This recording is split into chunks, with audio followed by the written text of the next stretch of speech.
Hey everyone. Hi.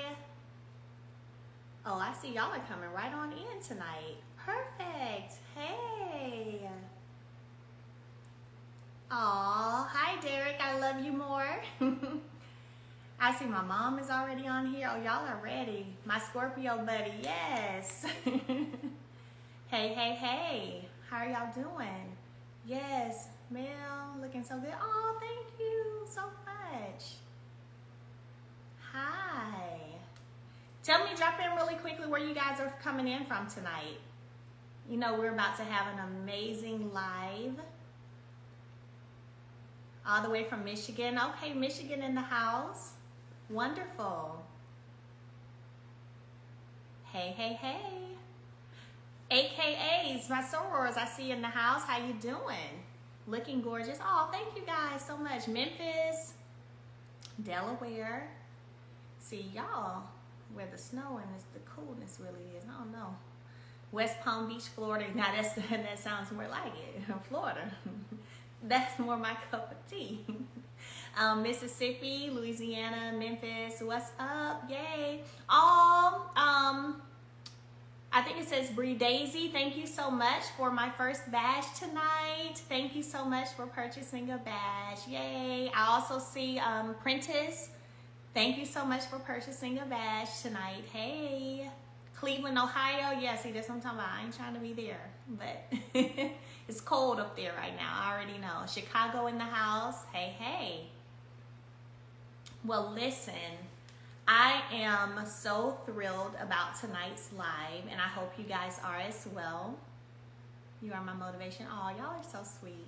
I hope you guys are excited as well. So I have always here and there, done series on businesses, branding, going to the next level financially. So I love to bring just a wealth of knowledge to the table when possible, so that everyone can kind of learn how to move and shake in a way that brings you great benefits. So I am looking forward to our live tonight. I'm not going to have you guys on long. We'll stay on for maybe about 30 minutes.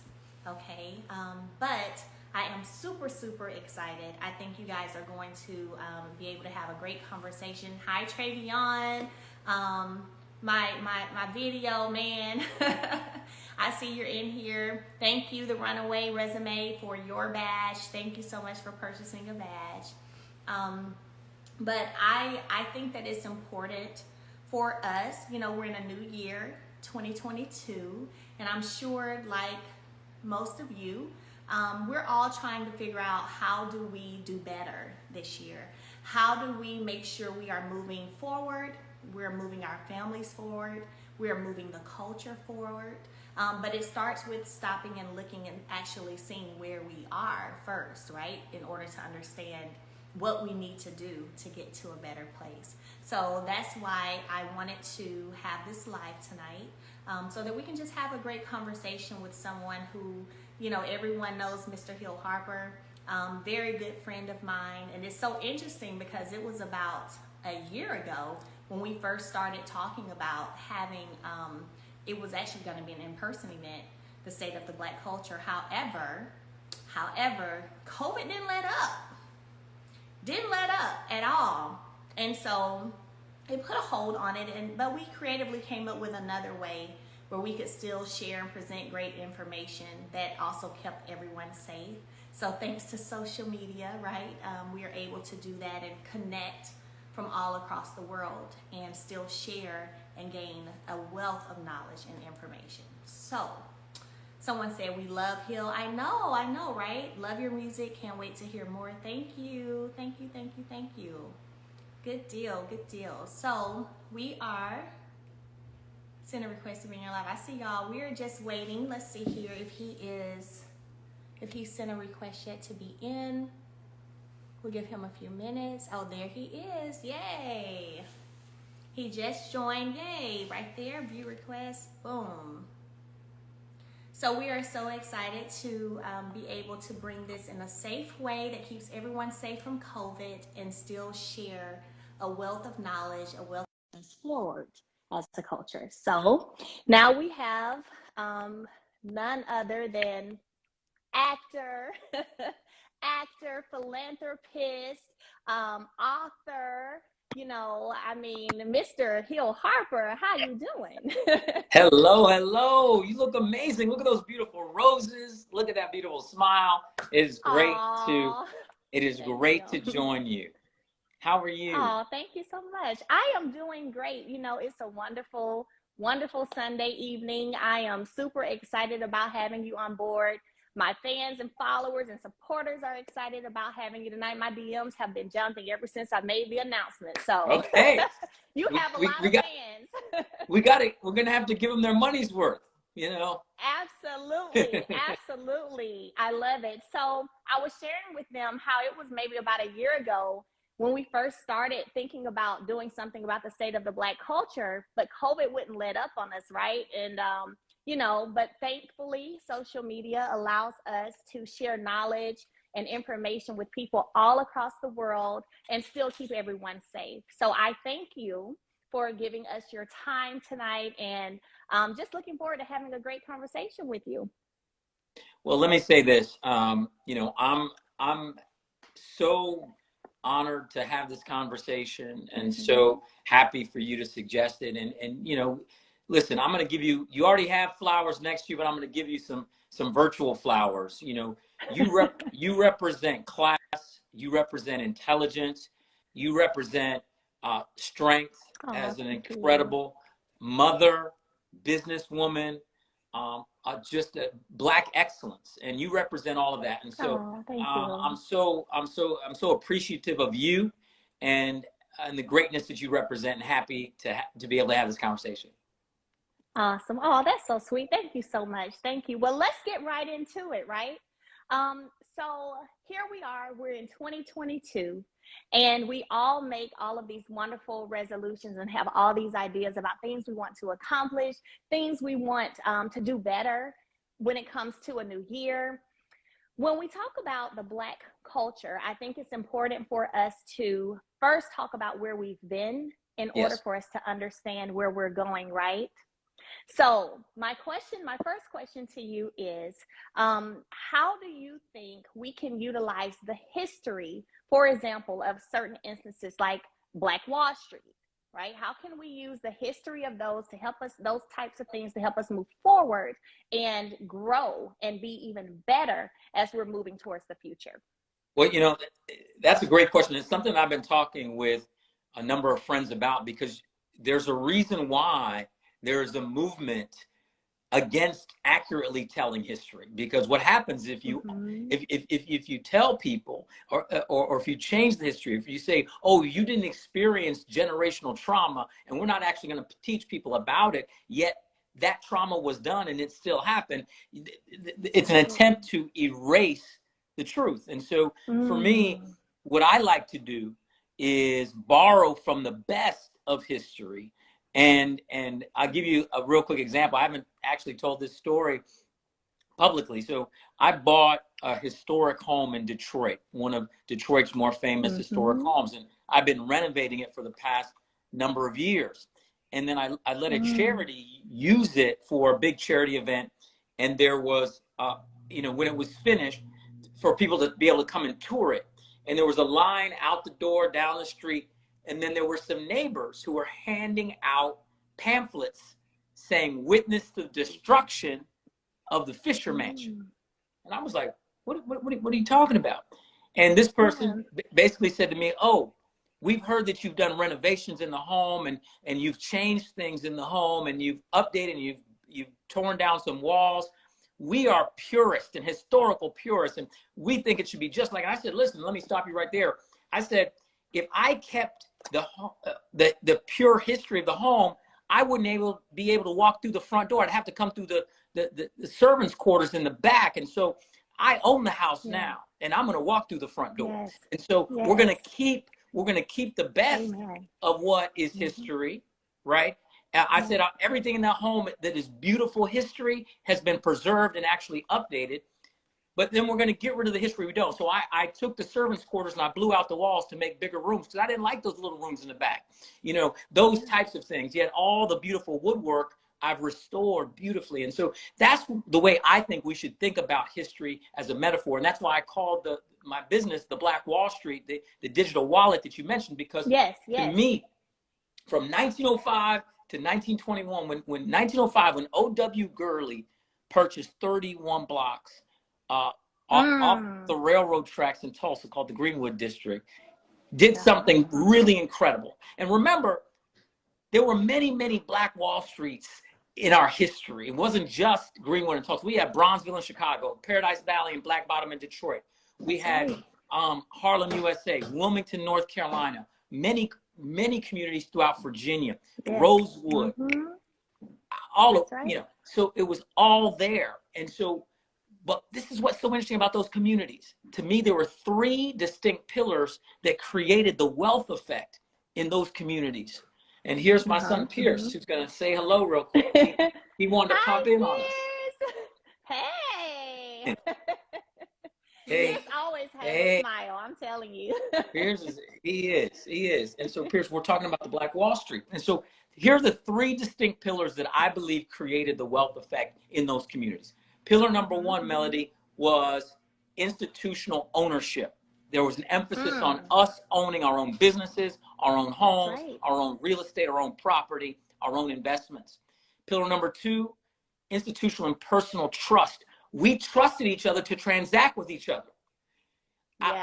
If I did a deal with you, I paid you, you supplied the service, we transacted with each other. There were 6, 7, multiple Black-owned banks, all these different things. And then pillar number three, and perhaps the most important, was the movement of money or capital within the ecosystem, where a dollar would change hands 60 to 100 times before it left the ecosystem. That was up to a year, Melody, a year to 3 years back then. Yet now, a dollar leaves the Black community within 6 to 7 hours. And the reason why I launched with the digital wallet product is that I believe if we don't start owning our own digital wallets, as we're moving out of fiat hard money currency into digital currency and cryptocurrency, a digital dollar or crypto dollar will be leaving our community in 6 to 7 seconds. Unless so can I insert for a minute? So you mean to tell me that at one time in history, the dollar wasn't leaving our communities in 3 to 5, 6 years, and now the dollar leaves in 6 to 7 hours? Yes. The Black community. Yes. Wow. And to compare other communities, right now a dollar recirculates within the Asian community around 21 days, white community around 29 to 30 days. We're 6 to 7 hours. And what's even more startling is that last week they announced that we are in our community, up from $1.2 trillion of spending power to $1.6 trillion of spending power in the Black community. And so what's amazing about that is that means we're earning money, but the money leaves. And so there's no foundational wealth being created. There's more earning and more spending, but no cross-generational wealth. In fact, the wealth gap is increasing, not decreasing. There's a study by called The Road to Zero Wealth, where it talks about that we will be at negative wealth, zero or negative wealth as a community by 2053. By 2053. Okay, you talk for 2 seconds. Pierce has something he wants to ask me. I'll be right back. Okay, sure, not a problem. So check this out. First of all, did you guys hear that? Once at a time in history, 3 to 6 years for the Black dollar to leave our community. Now it's 6, 7 hours. So let's talk about it. How do we work to ensure that we are spending and recirculating money in our communities? How do we support? You know, we've seen more businesses, Black businesses, especially now than ever, people becoming entrepreneurs because of COVID and the pandemic, right? So we've seen all these businesses come up and get started, but are we supporting the Black businesses? Are we then, once we support those Black businesses, are we recirculating that money back in our communities? It is so important when we talk about moving the entire Black culture as a culture forward, you know? So wow. You're absolutely right. And what's critical to what you just said is that's why I started the Black Wall Street platform, because what I'm attempting to do is replicate those 3 wealth pillars in a digital space, because blockchain technology and digital platforms allow us to do that. So as we grow and it evolves, because right now all you have is a digital wallet and your ability to dollar cost average into Bitcoin and then watch these educational videos. That's the only thing. But we add features and features in tech every day. The goal is to have a complete 360 platform where we onboard anybody who's watching now that has their own business. You know, e-commerce is obviously where we're headed. We onboard that business that we want to support, because what happens if we support it? It creates jobs. That's the network wealth effect. And so we onboard that onto the platform. You do your purchasing on the platform, and therefore you start recirculating the digital or crypto dollar within our community, and it starts to create jobs and more opportunity for job creation. That network wealth effect of recirculating is the critical piece here. If we could keep the $1.6 trillion of spending power we have in our community recirculating and helping to grow jobs and go on, because you got to remember, all of those communities I just mentioned earlier, white folks were coming there to get jobs, right? And listen to this, that one key piece is that was during Jim Crow segregation, right? So it wasn't that we just trusted each other. It's also we had to shop with each other because that's the only place we could go. You know, my grandfather owned a pharmacy in Seneca, South Carolina during Jim Crow segregation called Piedmont Pharmacy in Seneca, South Carolina, which is about 8 miles from Clemson. And it was a small town. That's where my mother grew up, and I spent all my summers there.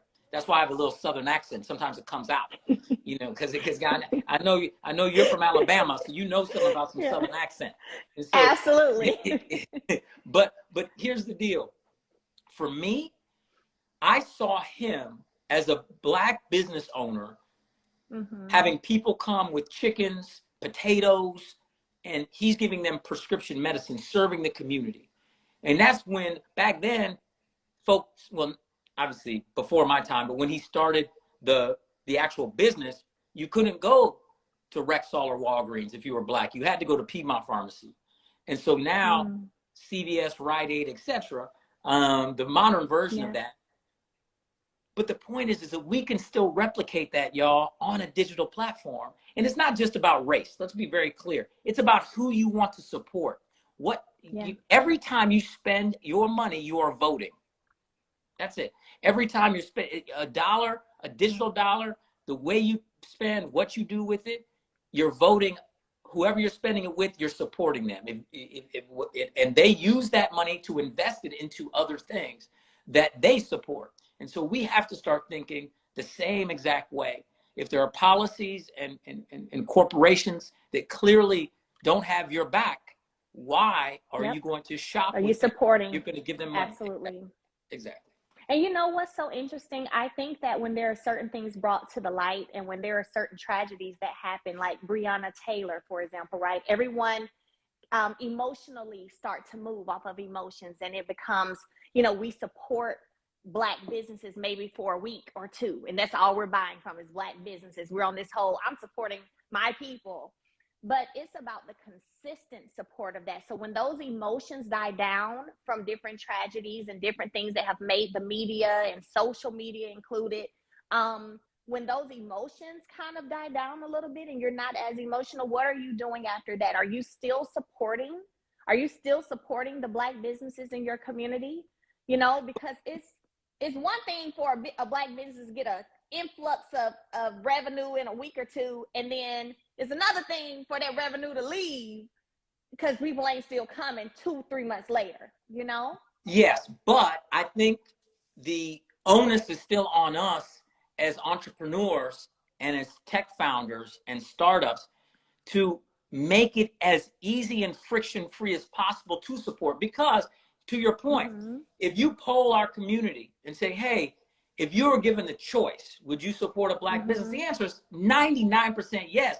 But then you ask, well, why not? It's because it's not that easy. It's easier to just go into your Amazon, hit a couple buttons, and the package shows up 2 days later. That's a lot easier, right? Yeah. And so on our platform, what we're attempting to do is to replicate that same high level of technology but in support of our Yes. businesses. You see what I'm saying? We want to Yes. give, our community deserves the same level of service and shouldn't have to work harder to support our businesses. We should create digital businesses that are just as efficient as the other ones that exist. That's why everybody told me, for instance, when I launched the Black Wall Street wallet, everybody said, Hill, you should white label or license a wallet, which means there are wallets that are already built where you use the back end technology, but you just change the front end to your logo, your colors, and whatever. And it would work great and be perfect and be much less expensive. And I said, absolutely not. Because I said, how would my community feel if one of the pillars I'm talking about is institutional ownership and we have to own our own technology?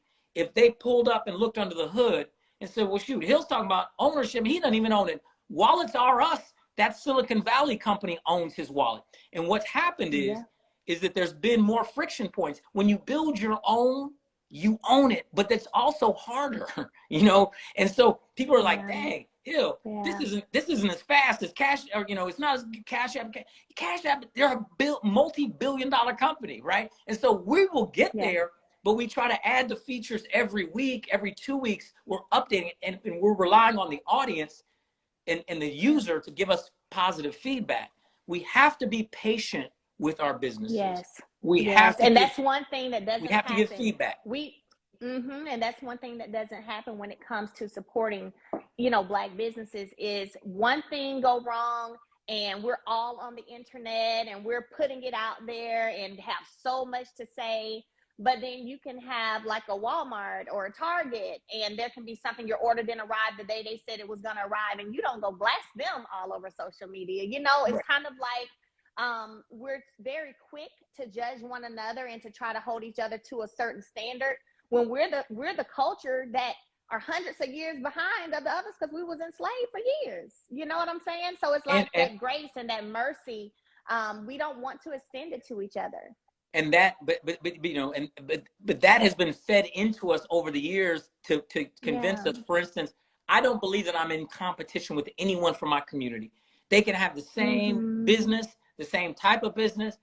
We're not in competition. I want you to support. In fact, people, they go to download the Black Wall Street, and if you type it into the Google Play Store or to the App Store, you'll see other Black Wall Streets. And people say, well, which one? I said, well, mine's the black and purple one, but download the other ones too, because they're Black businesses too. Official Black Wall Street is a Black business. Support her and the founder. The one called the Black Wall Street News. Support them. In other words, it's not about me trying to outcompete another business. It's about me supporting and all of us supporting each other's businesses. And that to me is the critical piece, because somehow we got convinced that we were in competition with each other. And that's a very a European mindset that was fed into us, which is completely untrue. Where we actually work and have shined and won consistently, think about it, where we partner. Where are we the most dominant right now in entertainment? Music. What do we do in music? It's all collaborations. It's all collabs. When we collaborate, we win. And when we compete with each other, we lose. And that's critical community building. And that's why I'm so happy to be on this platform. But remember, we're on a platform right now that we don't own, but we help make $1 billion platform. Clubhouse used our culture to build a $1 billion platform. Twitter, again, Black Twitter. So our culture is often used to build successful businesses, yet we have to understand our value and build and support our own businesses and bring that whole culture and our own usership to our tech business. Isaac Hayes has a company called Fanbase, Black owned, you know, a social media company. They're out there. There are many others. And so that's why I'm so excited. There are a number of, for instance, Black founded tokens and coins in the crypto space. We're going to educate people about those and support those. There's so many things we want to do in the space, and blockchain, decentralization, DeFi, it just creates a wonderful playing field for us, because all it is fair. And that's all we've ever wanted as a community. We don't want handouts. We just want fair. And the traditional monetary system has had systemic and institutional inequities that have been completely unfair to us. And now that we have an opportunity to use technology for fairness, we actually are going to win if we do it together. Absolutely.